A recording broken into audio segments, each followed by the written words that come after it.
नमस्कार, जनमत मराठी बातमीपत्रात आपले स्वागत। सुरुवातीला पाहूया ठळक घडामोडी। ही घटना आहे अतिशय दुःखद आहे। काल सुमारे 6:30 पावणे 7च्या वेळेस ती घटना घडली। त्याच्यानंतर एक तासांना परत तो त्या जागेवर आला होता आणि सकाळी 11 वाजता तिथंच अर्धा किलोमीटरच्या अंतरावर एक मुलाला पण त्यांनी जखमी केलं होतं। आणि सगळे शेतकरी आणि दूध व्यवसाय करतात, संध्याकाळी सगळ्यांना गावात यावं लागतं दूध घालायला।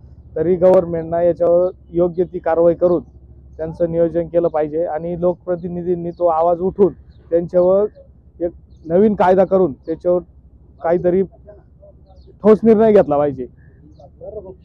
आणि नरभक्षक वाघ असल्यामुळे तो रोज काही ना काही असं करतोच आहे। त्याच्यामुळं सगळ्या शेतकऱ्यामध्ये एकदम चिंतेचं वातावरण पसरलं। लोक घराच्या बाहेर सुद्धा निघत नाही आता।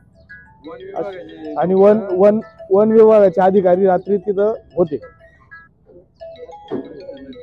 पंचाळ्या गावामध्ये काल संध्याकाळी 5 वाजता अचानकपणे एका कुटुंबातल्या छोटंसं कुटुंब होतं आणि त्या कुटुंबातल्या मुलावर वाघानं झाप घातली आणि त्या बालकाचा मृत्यू झाला।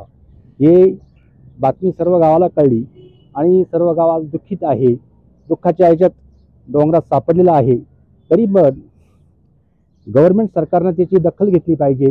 हे 4-5 बिबटे या पंचाळ्या गावामध्ये आलेले आहे, वरच्या शहरात आहे, लढाईच्या रानामध्ये आहेत, इकडे वाई रस्त्याला आहेत आणि ती दखल नाही घेतली तर अनेकांचा मृत्यू होऊ शकतो। त्याच्याकरता सरकारनं आणि गव्हर्नमेंटचे काही अधिकारी असतील, वन विभागाचे अधिकारी असतील, त्यांनी जास्तीत जास्त दखल घेऊन या वाघांचा बंदोबस्त केला पाहिजे। एवढा बंदोबस्त म्हणजे ते इथून धरायचे आणि तिकडून सोडायचे असा बंदोबस्त नाही, ते प्राणी संग्रहालयामध्ये सोडायचे, ते त्यांचा खरोखरचा बंदोबस्त होईल। नाही तर पंचायतीमध्ये धरायचे, दुसऱ्या गावाला नेऊन सोडायचे, पुन्हा त्या गावाला पुन्हा हजर होत्या आणि जी काही हानी आहे, जनावरांची हानी होती, मानसिक हानी होती, ह्या हानीपासून मुक्त जर करायचं असेल तर तुम्ही त्याचे लवकरात लवकर बंदोबस्त करा आणि सरकारनं त्याचं नियोजन केलं पाहिजे। ही घटना अत्यंत दुर्दैवी आहे आणि मी तर म्हणतो ही वन विभागाच्या हलगर्जीपणामुळे झालेली घटना आहे।